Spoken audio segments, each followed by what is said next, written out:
Thank you for listening to the Conform to Christ podcast, where we seek to engage the mind, affect the heart, and call people to follow Christ. Jay Jones, and I am here with George Mays for Text Driven Tuesday. And we're in Hebrews for Text Driven Tuesday, so you want to grab your Bibles, go to Hebrews 13, verses 7 through 9 today. George, how does it feel to be sponsored by cream sodas everywhere? We should be. We should be. We should be. I've got a Boylan, I think I'm saying that right, cream soda. Where'd you get that? One of our church members brought it to me. Okay. Yeah. Sometimes they do that when they spot a unique cream soda. Mm-hmm. So it's good. Yeah. It'd be fun to like not tell You gotta people what put this the. You is. gotta put the. What if I didn't tell you what this is? You gotta put the label. Yeah. What if at I the didn't front. say what it is though, and you just knew this is a Reformed Baptist podcast? Look at the picture.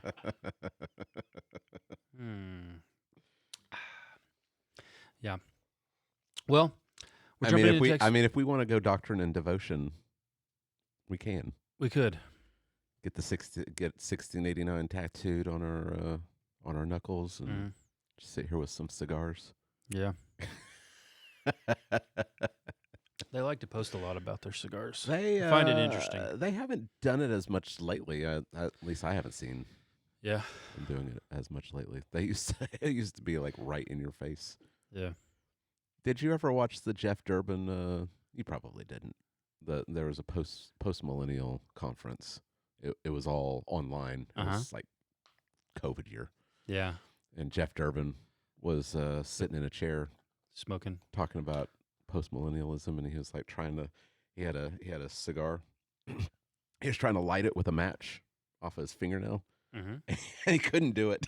And it was very noticeable. Like he even had to stop what he was talking about so he could light his cigar.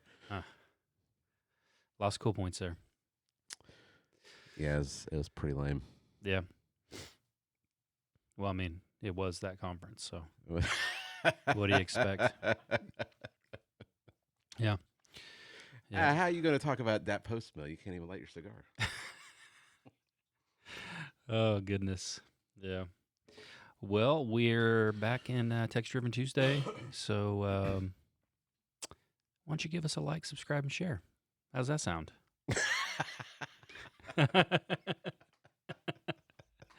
Maybe write us a review. That was the creepiest. I always do it at the end. Always do it at the end. So I figure this time, you know what? Before everybody forgets, I'll just throw it in there. Yeah. We need some commercial breaks too. You get those notifications. Since we're not really sponsored by anybody, we need a bathroom break. Is what we need. We need to have an intermission. Yeah. We're getting up there. Sometimes we get up there with like James White and the Dividing Line length of podcast. Sometimes, yeah. I tell you, we're like into Joe Rogan territory. We're encroaching on this territory. Yeah. You still listen to him? I'll listen occasionally if he's interviewing somebody that's interesting. Did you watch him shoot his arrows at Elon Musk? Yeah. Truck. Yeah. Yeah. The Cybertruck. Mm-hmm. Interesting. Why don't we do cool things like that? Why won't you let me shoot arrows at the Bronco? Jeep? Yeah. Well, we just don't have time Yeah. to come up with fun stuff like that. Is that the reason you won't let music me and all the shoot music arrows at your car? Have you heard those podcasts? They've got like music in there, little breaks and things. Yeah. We don't do that. We don't even edit our podcast. I don't know if people know that. I'm sure they have their suspicions. It's I don't think that's going to come as a surprise. Hey, when are we going to do a live one? We got to figure out how to do that. When are we going to go live? What are we going to do? I don't know. Do you want? I don't know. Are we going to do a? Is that our Nephilim episode? episode? You want to do a podcast and break the internet live? You want to know what we'll do? What's that? We'll take on post-mill theonomy. Oh yeah.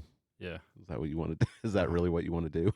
I'm down. You know, here's the thing, George. I got a little tame these past few years. Yeah.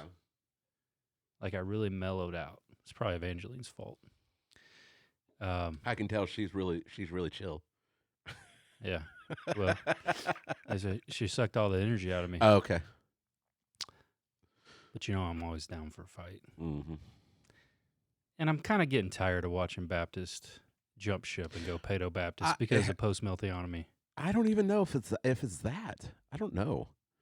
I'm getting frustrated with it also. I saw a post just yesterday of someone that I went to church with years ago, and they were having water poured on their baby's head. Yeah. It does. It gets a little frustrating. I get I like to say in America we like to keep the water pouring on heads, restricted to waterboarding, and we baptize people fully by immersion. But I've been wrong lately, I guess. Yeah. Did you read the Jared Longshore article that he put out about are your children in the new covenant? The one that he tried to use Hebrews for? Mm. Yeah, it was not good. James White had a good response on the dividing line. He did like an hour response, and it was good. Yeah. Showing just walking through Hebrews and showing that it destroys the argument of Hebrews if you include unbelievers in the new covenant. Yeah. The real test, though, like I said, is if you want to know if you're a real Baptist, wait till you have kids, right?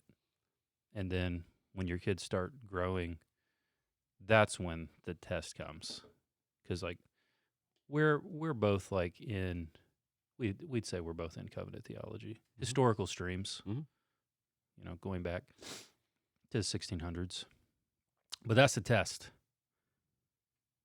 Yeah. It's a strong pull. I mean, I can sympathize to a degree. When it's going to be like 30 minutes before we get into Hebrews, Jay. When I first discovered Calvinism, I started reading a bunch of Reform guys, and a lot of them are Presbyterian. That's not because Baptists aren't writing. It's just because they're not the ones that are being showcased. Right. It's the Presbyterians, it's the Puritans, Presbyterians, and started listening to R.C. Sproul, and I started questioning my position on baptism. Listened to the debate between him and MacArthur, which I found super unhelpful. I didn't think it was. I didn't think it was very good. I felt the pull until I discovered that there's actually Baptist covenant theology, like historical Reformed Baptist, and they put the story of the scriptures together. They put the canon together, and I think it's more consistent than Presbyterian covenant theology. Right. But yeah, I understand, especially if you're only reading presbys, you're going to start picking up on their arguments. You're going to, but that doesn't mean that the Baptists don't have good arguments. It's just that a lot of the people that we listen to and read they're Paedo Baptist. Right. So we as Baptists, especially as ministers, we need to be encouraging our people to listen to Reformed Baptists and understand the arguments. Yeah. And be convictional. Like when I grew up Baptist, and I grew up believing that baptism is for believers only, but I never was really taught why. Yeah. And not in a covenantal sense. Like why are we baptizing believers only in the way that the Bible reveals itself? It's because of the covenants. But I mean, if you're not hearing that stuff from your pastors and teachers, you're not going to understand. Yeah. It's definitely not a debate that's going to be settled in our lifetime. Right. For sure. Yeah. Anyway. Well, if that post-mill is true, I would think that the baptism debate would have to be settled, wouldn't it? Well, just like what happened in World War I and World War II. When World War III breaks out, that post-mill's over. Yeah. Everybody gave up on it then. I don't know if everyone gave up on it. Well, not everyone, But as its popularity, I mean, it was popular Mm. at the turn of the century, quickly became unpopular. Yeah. So, yeah, especially I think the American version that we have today is kind of a different It is. Yeah. thing. You won't. It's undergone different developments. Yeah. I mean, if you read, I mean, you knew at one time I was post-mill, right? Uh-huh. Back before all the cool kids were.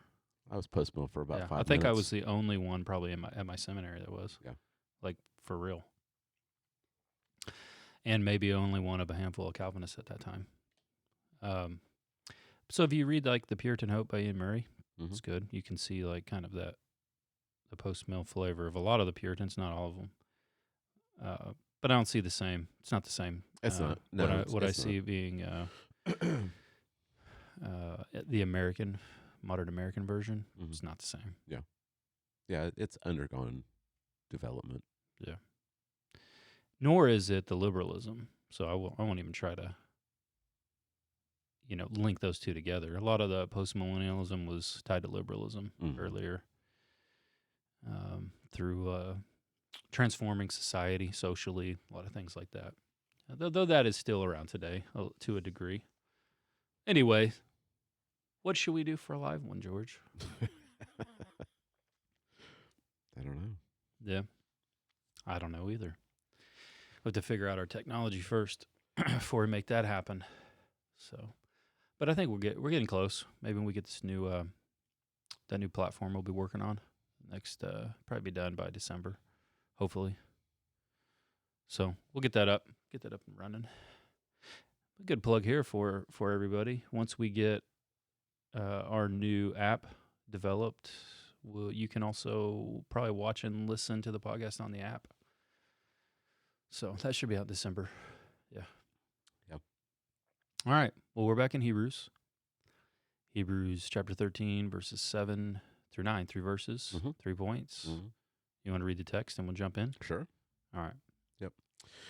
Remember your leaders, those who spoke to you the word of God.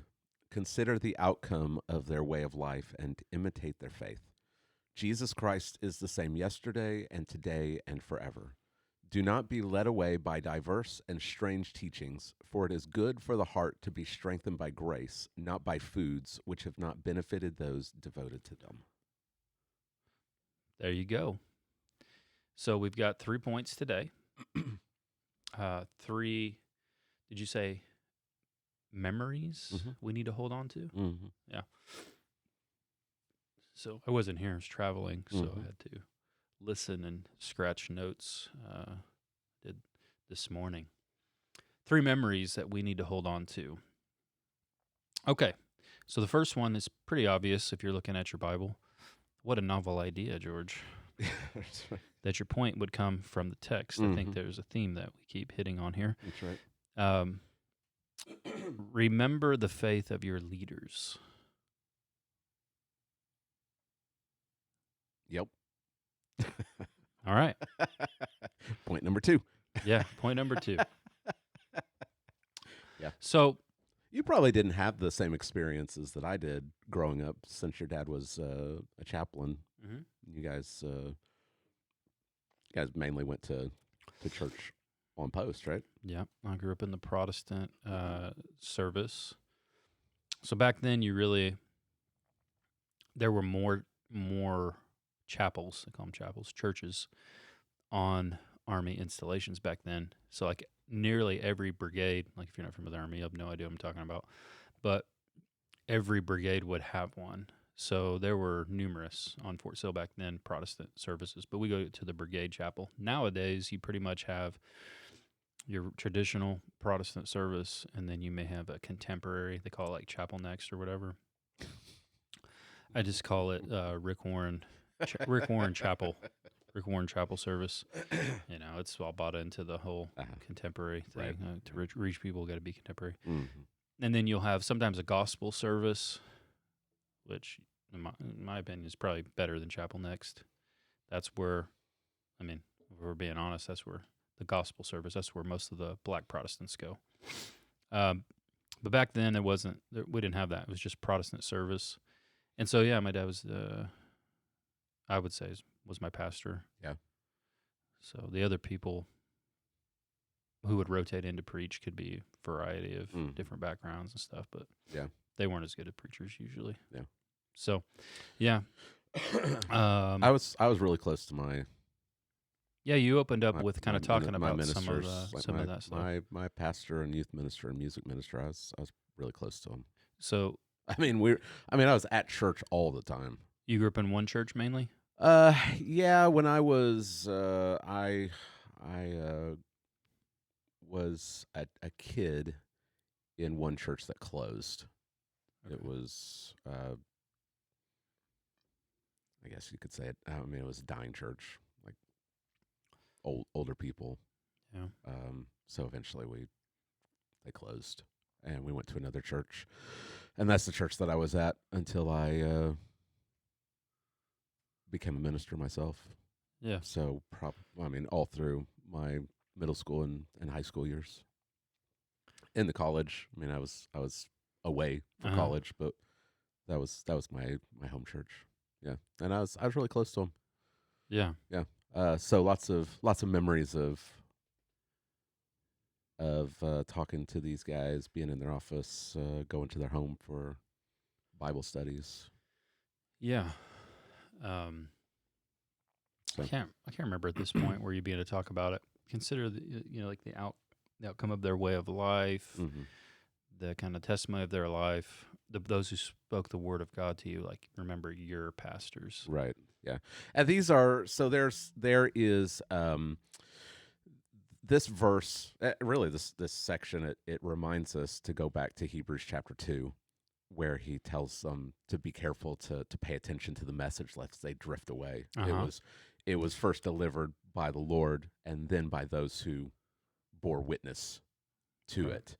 Yeah. And so this idea of remembering your leaders who spoke the word of God to you, consider the outcome, which is a word that can be translated like the end or the result of their way of life. So it's commonly understood that these are leaders who are gone, who have probably died. Right. So we're talking about probably a second generation Christians here, and so these leaders that the apostle's telling them to remember are probably their first pastors, and they're now gone, whether through old age or martyrdom. The text doesn't lean either way, but they're probably not there anymore. So he's telling them to remember these men, and he's really connecting it back to Hebrews chapter 11. Like here's this long line of men and women in the Old Testament who are people of faith. Now he's saying, remember your leaders who spoke the word of God to you. Consider the outcome of their way of life and imitate their faith. So he's linking them into this long line of they're now part of the great cloud of witnesses. Yeah. So remember them. What do you think the goal is in this, as far as it fits into the idea of persevering in the faith? Well, if we remember that persecution has been a part of this church's past, we know that from chapter 10. We can think that these leaders were probably part of that earlier persecution, when some of them were publicly maligned and ridiculed, some of them were thrown into prison, some of them had their property plundered. These leaders would have been their leaders during that time. And so look back at that time and see how your leaders lived through this time of persecution. What did they do when they were publicly ridiculed? How did they respond? They probably were some of them that were thrown in the prison. I mean, who are the targets? Who are the targets when the government comes for the Christians? Right. They go after the pastors, right? Like they're not just going at it's like going after Hydra, right? Like cut off the head. Yeah. that's what they do. They still do that today. In China, who are they arresting? They arrest the pastors. So remember your leaders, remember how they endured during this time of trial, and now that persecution is starting to ramp back up for these believers. Consider those leaders and imitate their faith. How did they endure? Well, mimic them. That's what the word remember means. Don't fall away. These men in the past, they gave their lives for the church. Are you going to abandon the church now? Are you going to fall away? Are you going to let these men down who have worked and they have shed blood and sweat and tears for the church, and now that persecution is hitting you? Are you going to copy them, or are you going to fall away? Yeah, that really is the thrust of it. Okay, yeah, and we can do the same thing. I mean, we look back at people that have poured into our lives, and what kind of people are we going to be? You had mentioned you had talked about.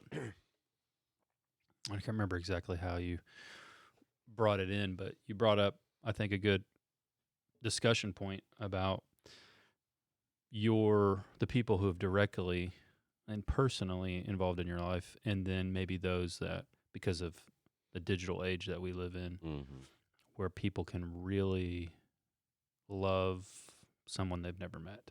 Right. Or maybe never will meet, or maybe have met in passing, at a conference. We can think about all the people who have really been influential in our lives. So talk about that for a little bit, because I think for some, they might think, well, I never have really even had a faithful pastor. So the only ones I really know are the ones who taught me and ministered to me through digital media. Right. Yeah. Well, it's easy to have. I mean, I think there's a good criticism of the celebrity Christian culture. We have all these conferences, and it's almost like going to it's like the Christian version of like a rock concert. Right. Like you go to Together for the Gospel, or you go to the Gospel Coalition or G3, and I think at G3, don't they even have time when you can get autographs and stuff? I don't know. I've never been. I think they do. I've never been to G3. And that's not to say let's shut it all down. But we need to be careful, how we're treating these guys that we listen to online. We do benefit greatly from the time of technology that we live in, and we're able to listen to these guys that we never would have been able to hear 100 years ago. But there's this temptation to put them on this pedestal, and then to neglect or take for granted the pastor that God has providentially put in your life. Let's be honest, neither one of us are R.C. Sproul. The church at Christ Fellowship, that they don't have John MacArthur as their pastor. Yeah. Well, maybe, George, we can, if you want to be like R.C. Sproul, you're going to have to break out the old school cigarettes. I guess. Huh? I guess. I thought you were going to say I was going to have to start baptizing babies.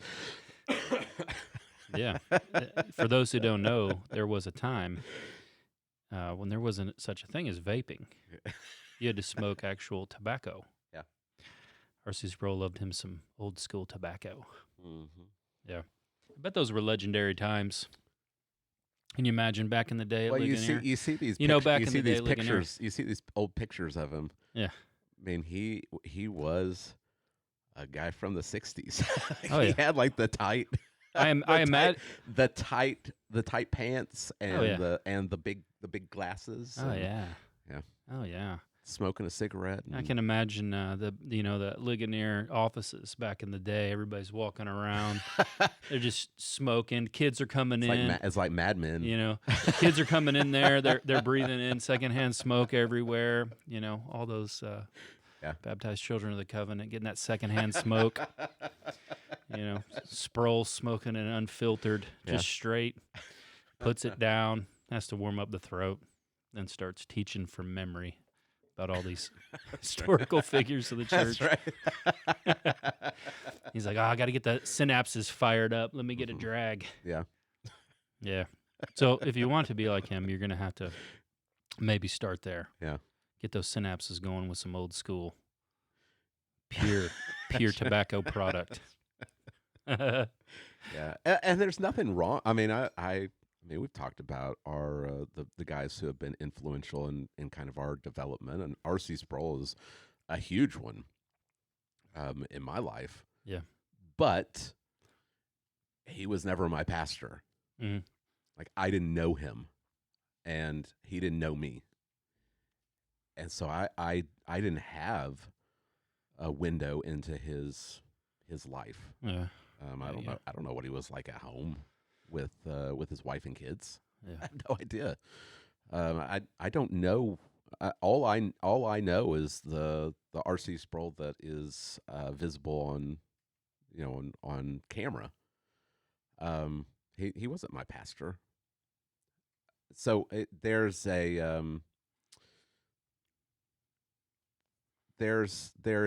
benefit to being around your leader. Like, your leader knows you, and you can know him, and you can see his life. You can see how he interacts. You see him at more times than just when he's standing up to preach. Right. Like, you can be in his home, he can be in your home, you can be around his family, he can be around your family, and that's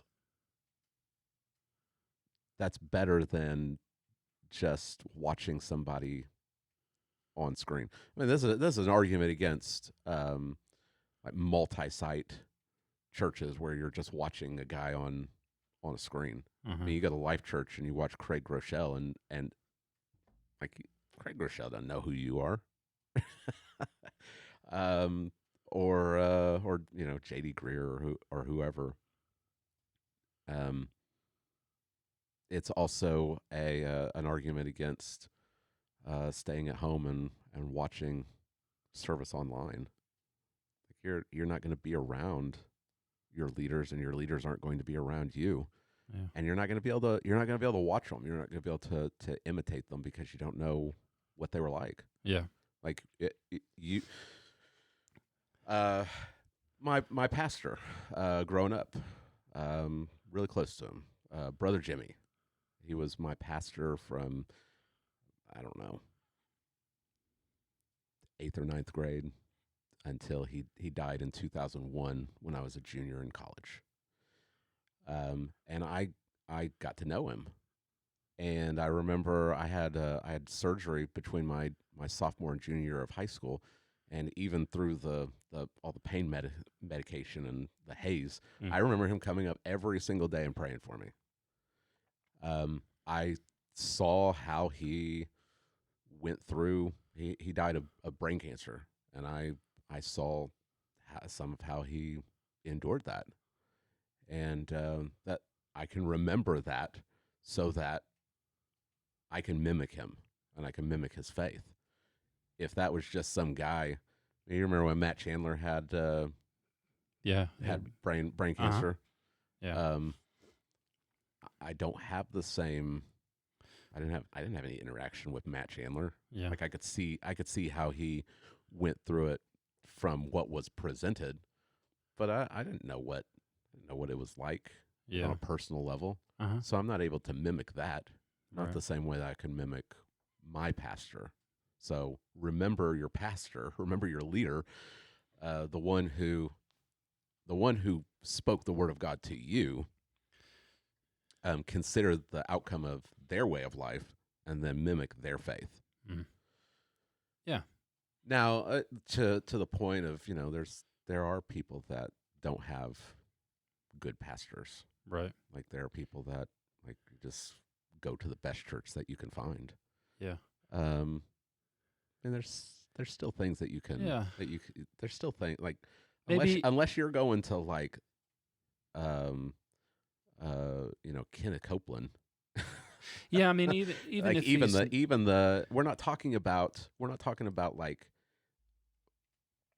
exalt this guy and ignore all of his faults. It's because that's not what faith is.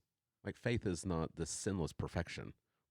He's not saying like observe these leaders and see how they never sinned and they never had any weaknesses and they never failed.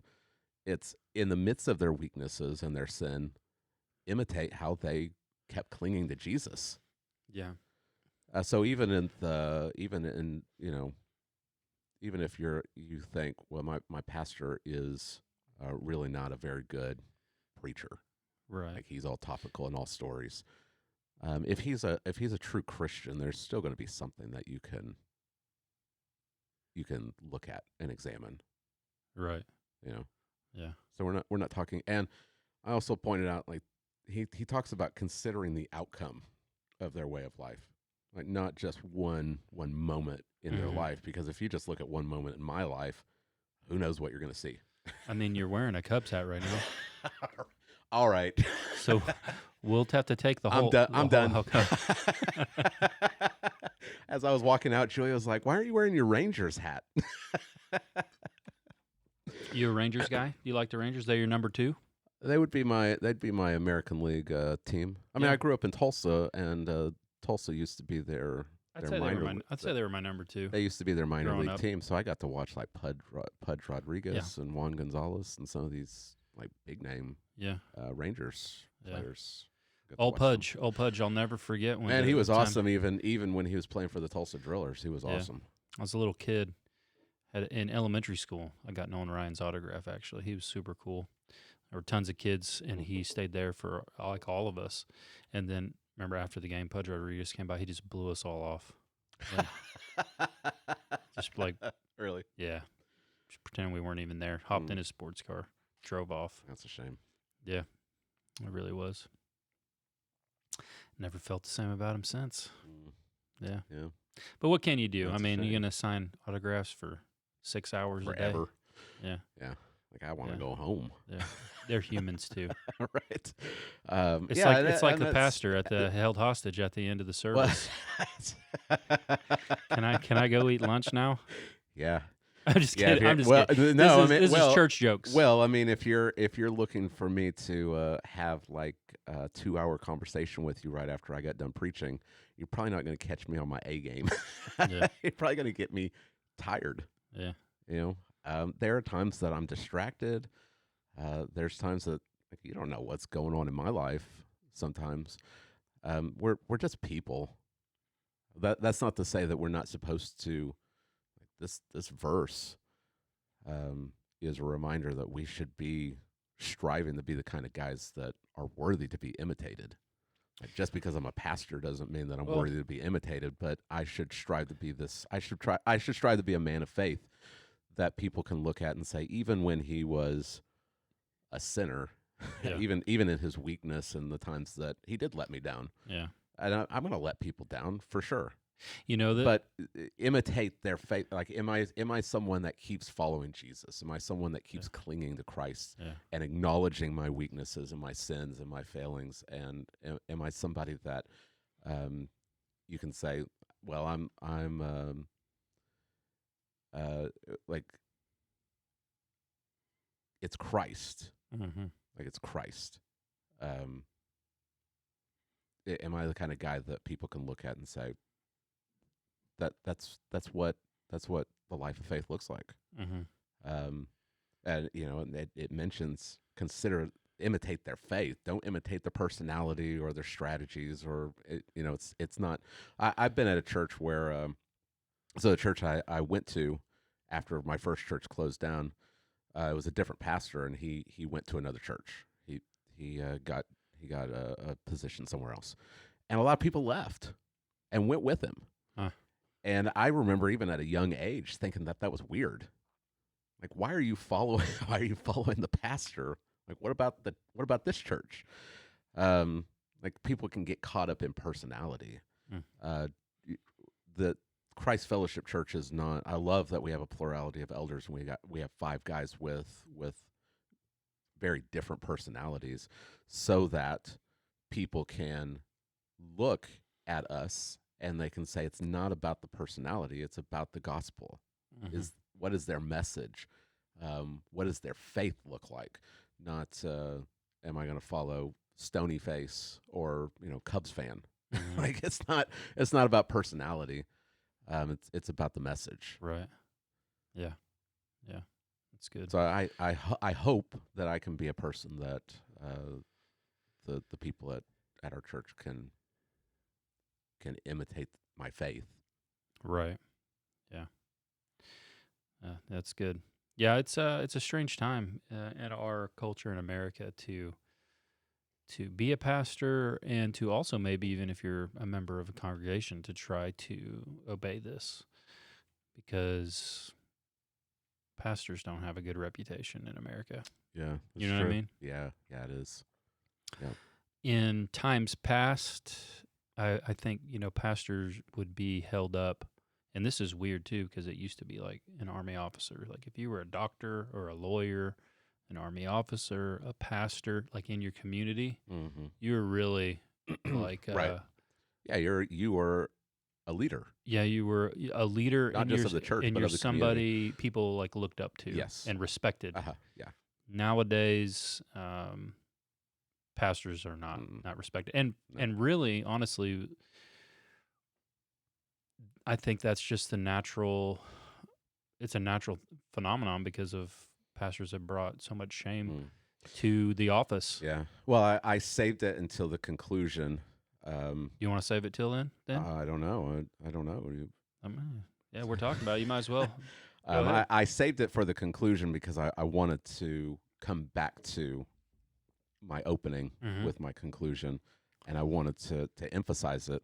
But like these guys that I grew up with that were influential. I mean, my youth minister was like a big brother to me. Like he taught me how to tie a tie. I mean, he was when I felt like that inner call to the ministry, he was the first person that I went to. Before I went to my parents or even the pastor, I went to my youth minister. A few years ago, I found out he committed adultery and left his wife and kids. Like they have like 5 kids, and he left them. My music minister, I've learned how to lead music from him. I've got a hymnal in my office that he gave to me when I had my first position as a music minister. He gave me a nice hymnal and wrote in it a nice message.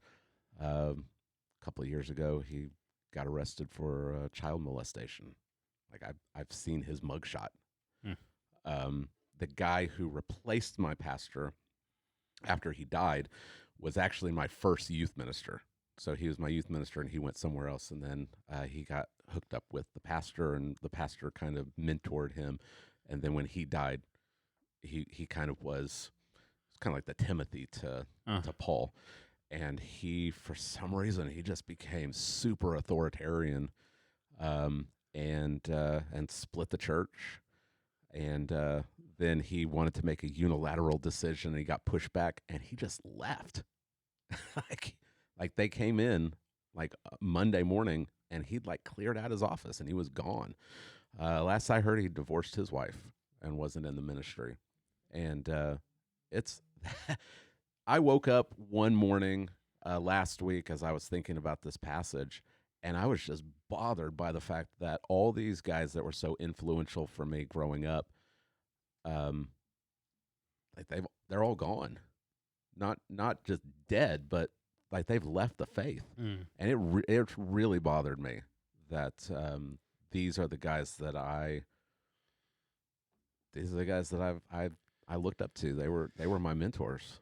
Yeah. And they're all gone. And Julia could tell you, like, it's bothered me all week. Yeah. Just thinking about that. It's a high calling to be a pastor. So and in 20, 30 years, what are these kids here going to think about us? Like, are they going to look back and say that was a guy who I want to be like? I want to imitate his faith, or are they going to look back and there's a guy who's walked away from not just the church, but his family and the faith. And if it's just left up to me and my own strength, like I'm a sinner. I I have to hold on to the gospel. I have to persevere. I need the church to pray for me and people to hold me accountable. I love my wife. She was talking to me yesterday after church. She was like, "If you ever do any of those things, I'll just punch you in the face." There you go. That's good. Yeah. Yeah. Yeah. So it's just a sobering thought. Yeah, it is.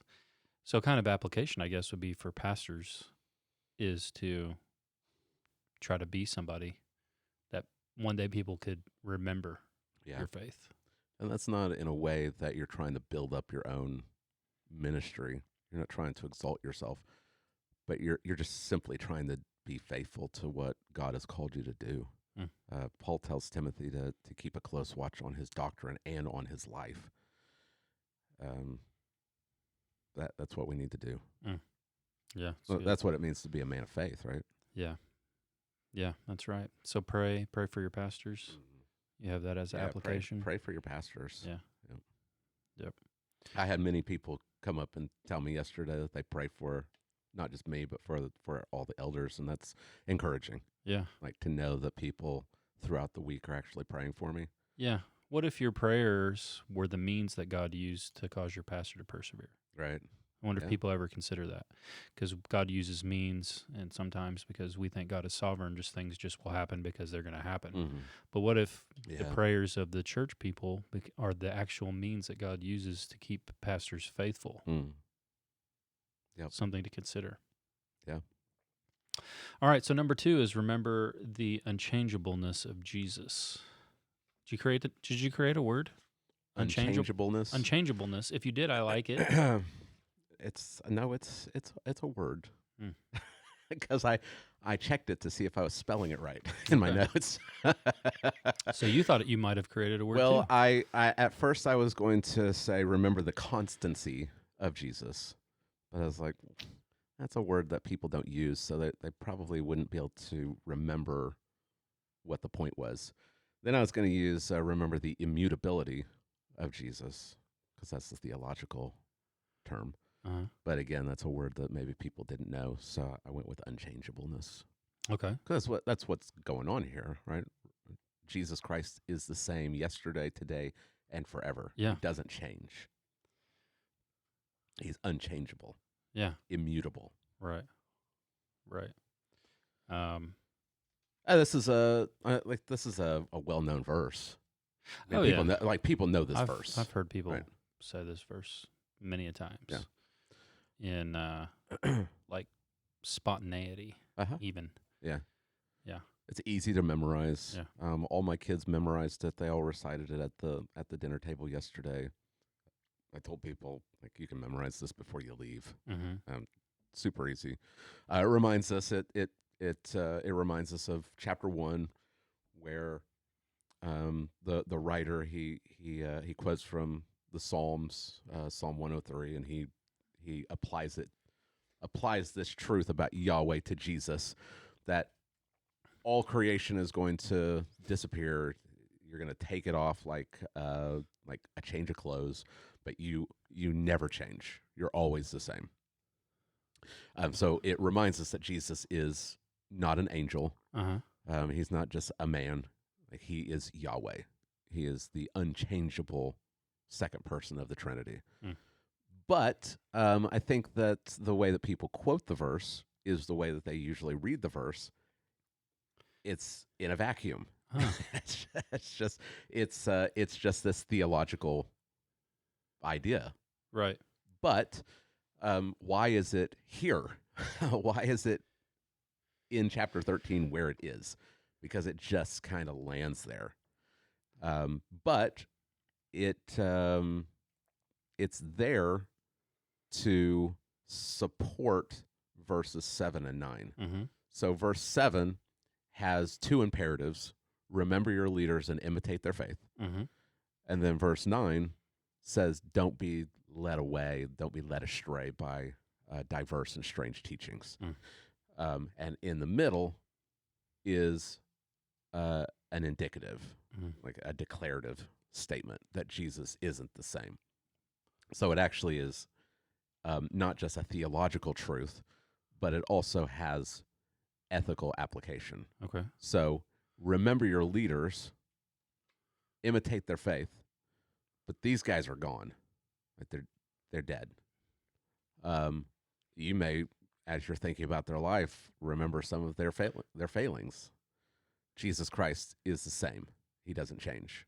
So it reminds us of chapter 7, where the Levitical high priest, he was prevented by death from continuing in his office. So there's a lot of them.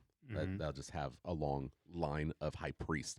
But Jesus, he's able to save to the utmost those who come to him because he remains forever.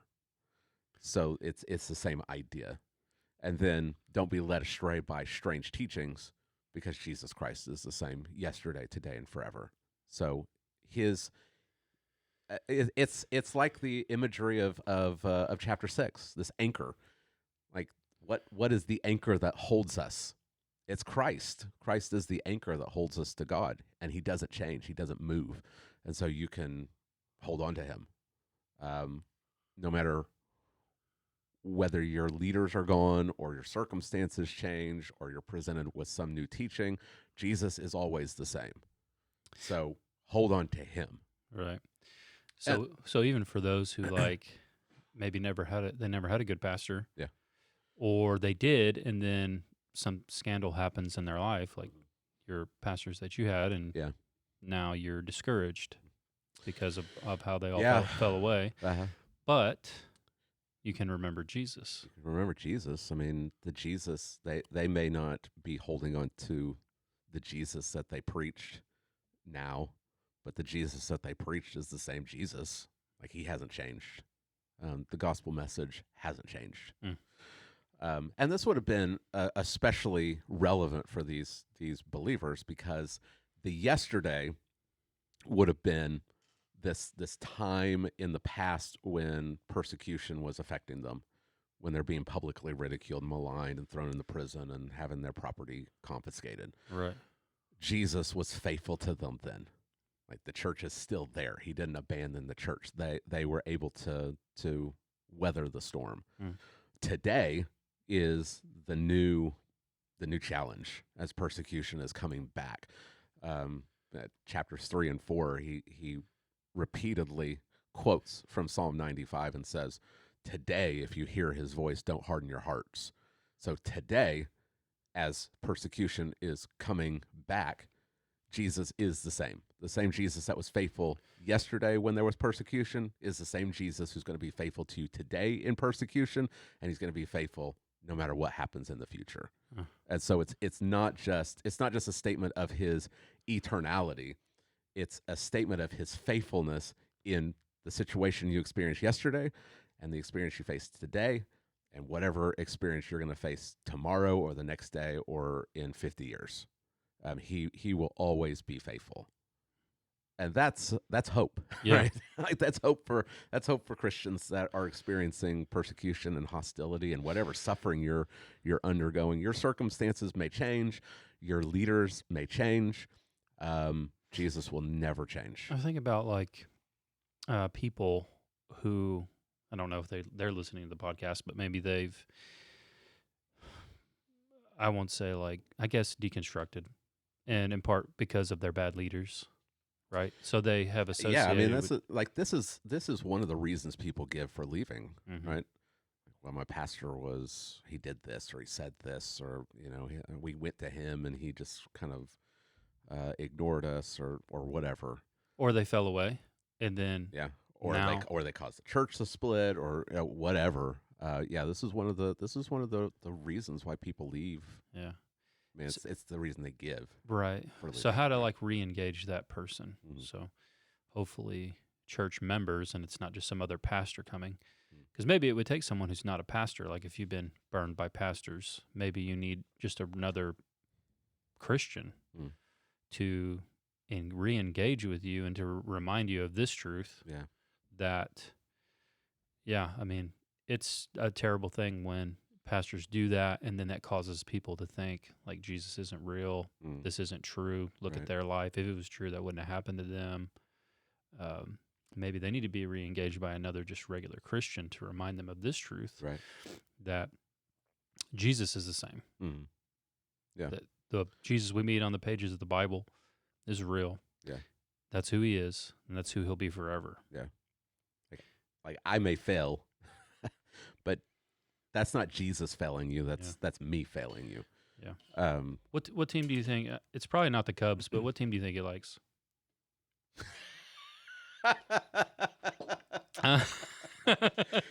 You're pretty spicy this morning, Jay. I mean, is it the cream soda? I just know. Is it causing you to be? I mean, I just doubt you're throwing shade at me. I just doubt that he. What have I would done? Have I associate. done something? Are you mad at me today? I mean, the curse of the goat, right? So I'm just putting two and two together here logically. Yeah. You know what I'm saying? People may not know about that. But it was broken. The Cubs broke the curse. So, yeah. you know. Have I offended Maybe you in some way, Jay? Maybe. Are you mad at me? Maybe he is a Cubs fan, huh? Maybe it was a scapegoat, and the Cubs broke the curse, and so maybe, you know, it'd be interesting to see, right? You got some allegory going Well, on. you It's know. impressive. Jesus is a person. Yeah, People that's right. forget that Jesus is a person, and I have to believe that he probably watches baseball. Do you think that he did they have sports in ancient Israel? I don't know. I wonder if they had. They probably had like beanbag toss, but with like the fish guts. You know what I'm saying? Because wherever there's a group of dudes, you could have gone with corn or grain, but you went with fish guts. yeah, I mean they're fishermen, and you know they're around with a fire. They're dudes. Yeah, They're gonna come up with strange games. they grab like the fish guts and they're like Kobe. Yeah. Yeah, who can throw it in the fire? I don't know. What were we talking about? I don't know. I don't know. He's the same yesterday, today, and forever. Yeah. Point number 3. Are we ready? Please. Very important one here. Yes. Third thing we are to remember. Remember the teaching of the gospel. Yeah. I don't know how much shade I want to throw. I'm not trying to throw shade, but you know, we visited a different church. Okay. We're traveling. Yeah. Keep it somewhat vague. Traveling, visit another church. And I don't think that I heard the gospel one time in the whole service. Okay. From beginning to end. I'm not even sure maybe that I heard the name Jesus, but maybe a couple times. Really? Yeah. It's a lot of assumptions going on there, right? Yes. Like the songs that were sung were very general. Okay. About God. They were, I would say, God worship. Mm-hmm. So not Trinitarian, not really. There's not a lot of gospel even in the music. The sermon, though it was a guest preacher, was not good. I think we just take for granted. I think at least I have, maybe in our church, how many times in one service you will hear the gospel at our church. Oh, yeah. Yeah. And if I take it for granted, I'm sure our church people do too. But if you think back through it, it's repeated, which was funny, which made me connect other things like the accusations that have been thrown at our church that we're a cult, and because we're Calvinists, we don't have the gospel. And I'm willing to bet if somebody would do like a study, like a thesis, and they were to look at all the churches in Southwest Oklahoma, and they were to look at our church, and they were to like make a grid, we'd blow it out of the water. From the very time you step in to the time you leave, you're going to hear the whole gospel and be called to believe it. Yeah. Repeatedly. Over and over. It's like it's the rhythm or the drum beat of our church. Well, I mean, we've had Philip on here, and we've talked about our worship service, and it's organized to communicate the gospel. Mm-hmm. Like the whole thing is centered on the gospel. Right. But you're right. It's not just one church. I mean, I think, and this isn't to say that they're false churches, like they're apostate churches. I think that we just assume the gospel. That's We just assume it. Yeah. We just think that we use Christianese, and we just assume that everyone knows what we're talking about, and it's just not the case. Right. It's just not the case. In our in our culture, unbelievers don't know what we're talking about. Yeah, they do. You remember the John 3:16 guy at sporting events Mm-hmm. holding up John 3:16? Like, that's assuming that people know what you're even talking about. Nowadays they wouldn't even know that's in the Bible. Right. They wouldn't know what in the world is that. Yeah. They have no idea. Yeah. But it's the same in the church. Uh-huh. Like we have grown comfortable, and we have grown to just assume that everyone knows what we're talking about, and they just don't. Mm-hmm. They just don't. Yeah. We have to be explicit, and I don't know if it's just because we've grown to think that the gospel. I would just posit that it's probably the decisionism that churches have been so wrapped up in. Like, the gospel is this at the end of the service, calling people to come and make a decision, instead of the gospel is the message.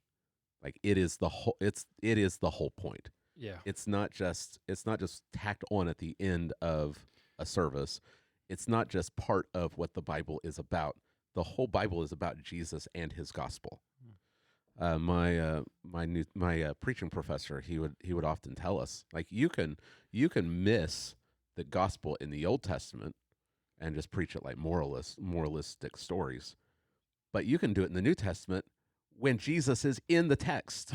You can miss it. And his favorite example was the feeding of the 5,000, because you've got Jesus teaching, he's in the story.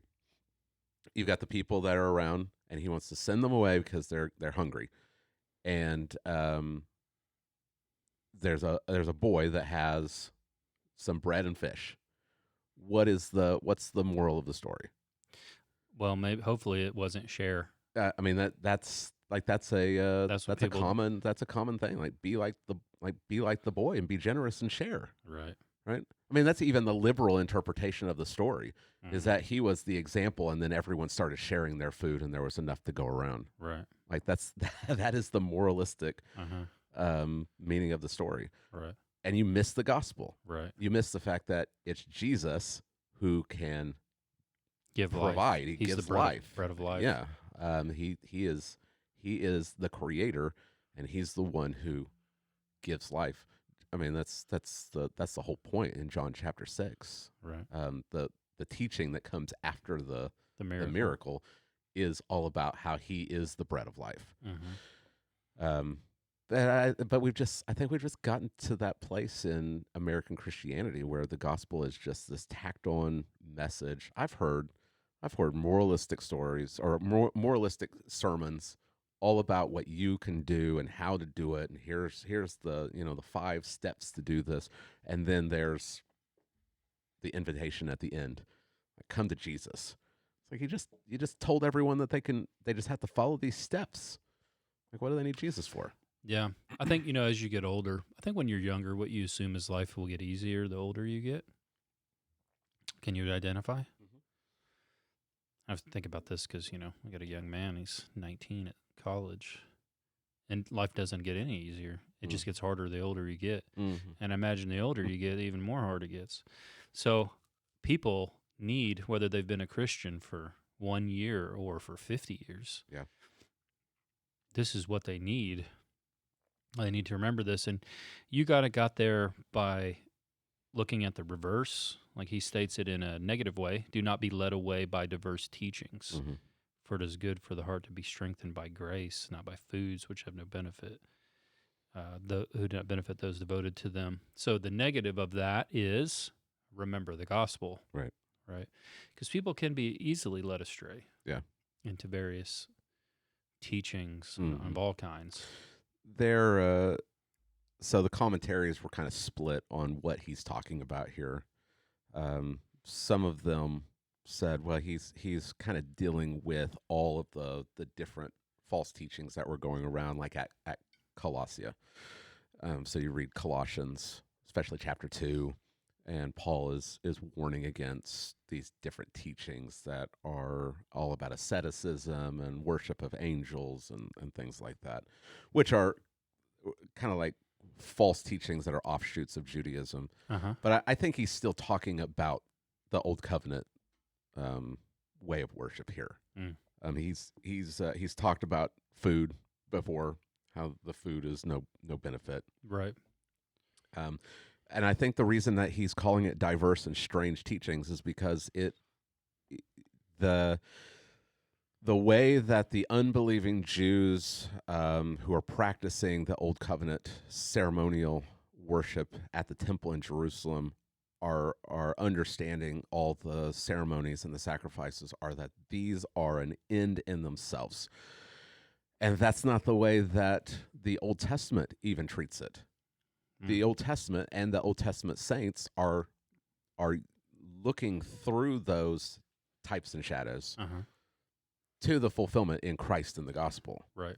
And so anyone who is ignoring that or rejecting that is following a strange teaching that even the Old Testament is not teaching. Right. Like the apostle is saying that the message of the Old Testament is the same as the New Testament. It's faith in Christ. Well, yeah. And so to go back to the temple is to accept a strange teaching.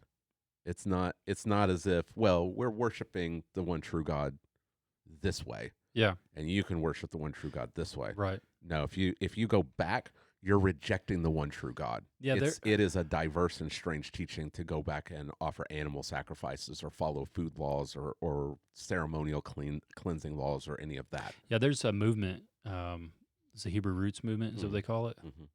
Am I thinking of the right one? There's a couple, but yeah, probably. They try to keep Saturday Sabbath, and they don't eat foods, certain kinds of foods. They try to keep all these various Old Testament festivals, and they really tie it to like what it means to be a faithful Christian. So they would see us as not a faithful Christian. Right. So they forget, that it all culminated in Christ. Yeah. He's fulfilled the old covenant. All of those ceremonial laws of the Old Testament were supposed to be communicating something about the gospel. Yeah.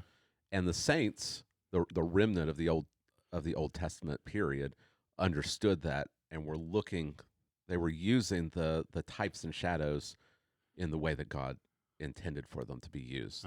They're looking through them to Christ. Right. So when they went to the temple and offered animal sacrifices, they were understanding that there's coming a substitute who will save us from our sins. Yeah. And so to view the animal sacrifices as an end in themselves, as the ultimate, and ignore Christ, is to adopt a false religion. Mm-hmm. No matter if you slap the Jewish name on it, it's a false religion. Right. Yeah.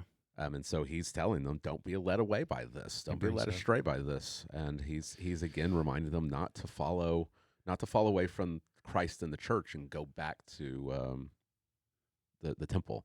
Yeah. And if he's warning them here while the apostles are still alive, the danger is multiplied for us. Remember the teaching of the gospel. Yeah.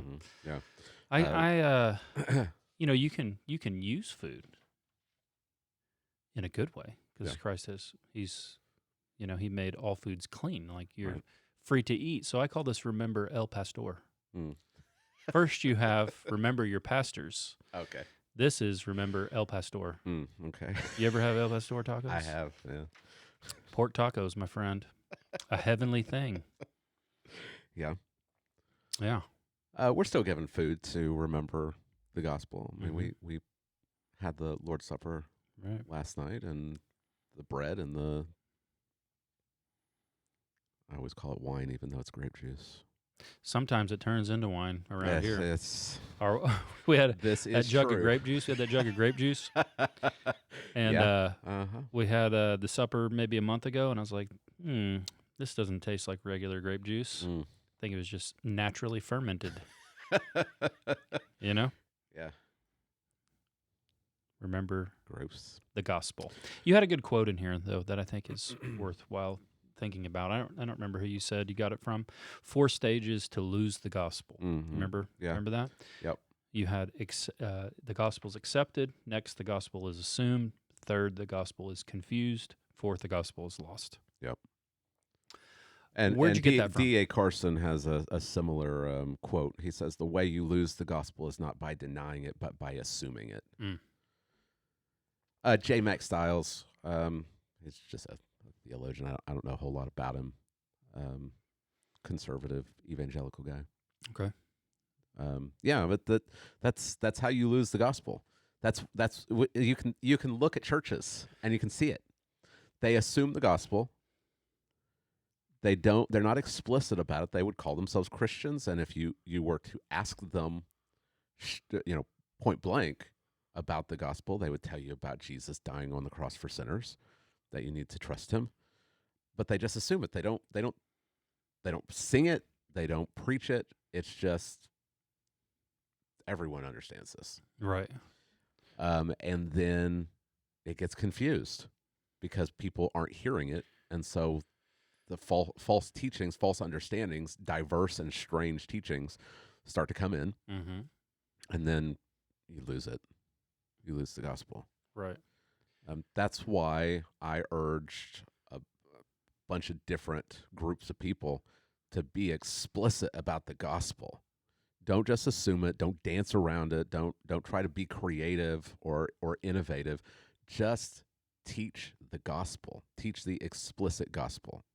Whether you're a Sunday school teacher or our elders or parents at home, or if you're just preaching the gospel to yourself, like remind yourself of the gospel. Right. Yeah. We don't move past it as if, well, this is the entryway, this is the gateway to Christianity, and once we're past it, we don't need it anymore, and we'll go on to deeper things.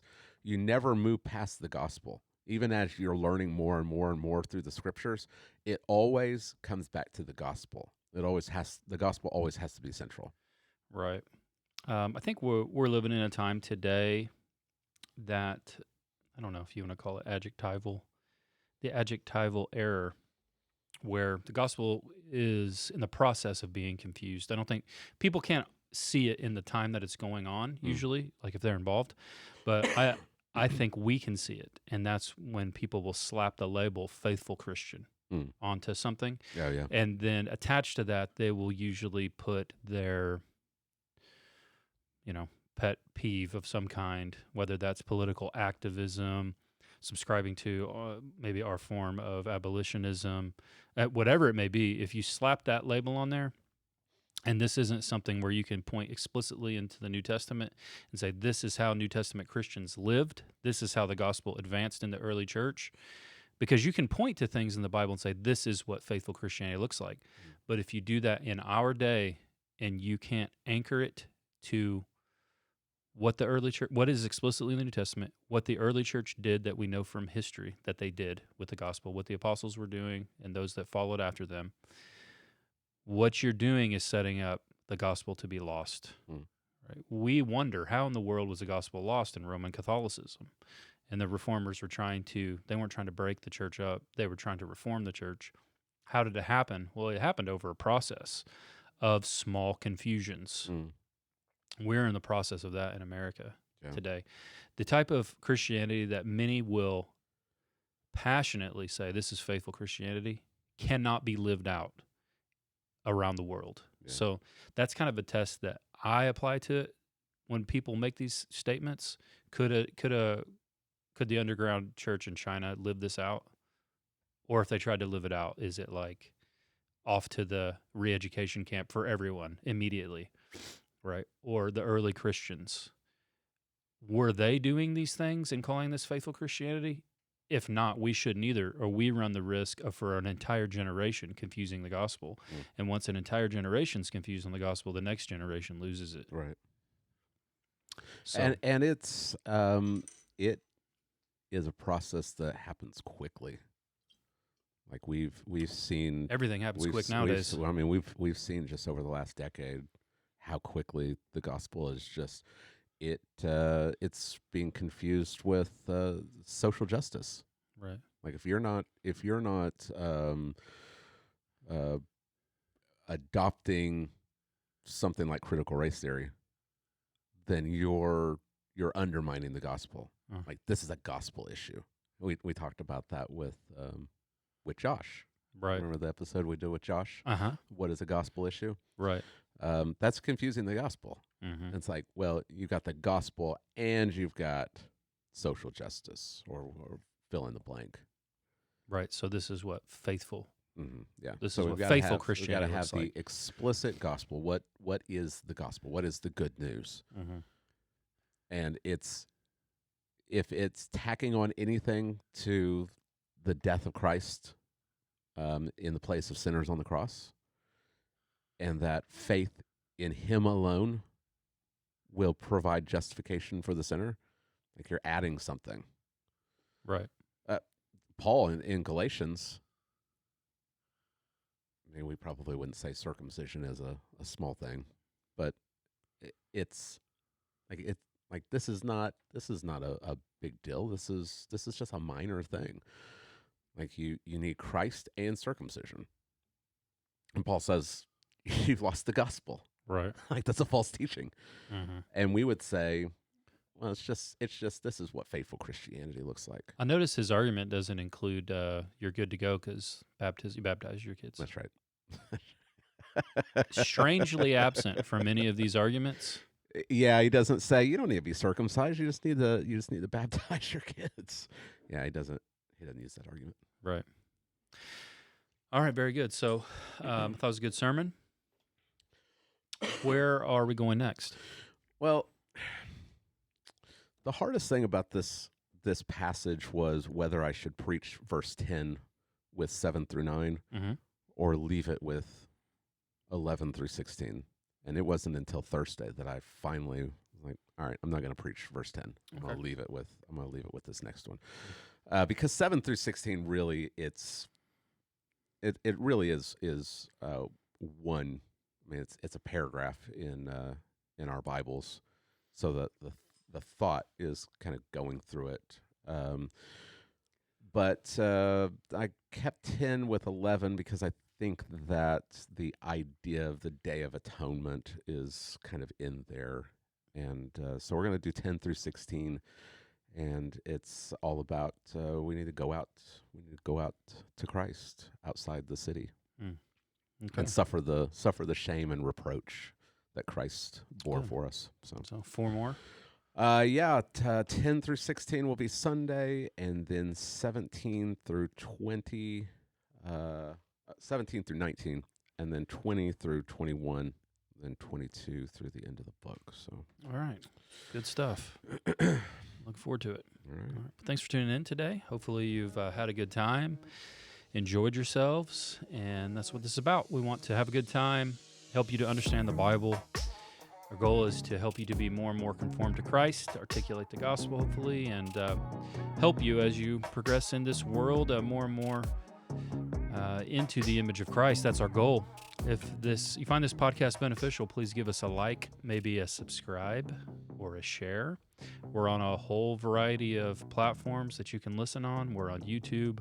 You can write us a review. That's very helpful for us as well.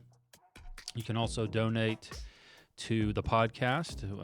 Those donations will be used for things like upgrading our headphones, which only work sometimes in one ear, because we're high tech around here. Mm-hmm. You only need one ear. You only need one, really. You've got two, but one will do. So good to be with you. Hopefully you'll come back and join us next time. Bye-bye.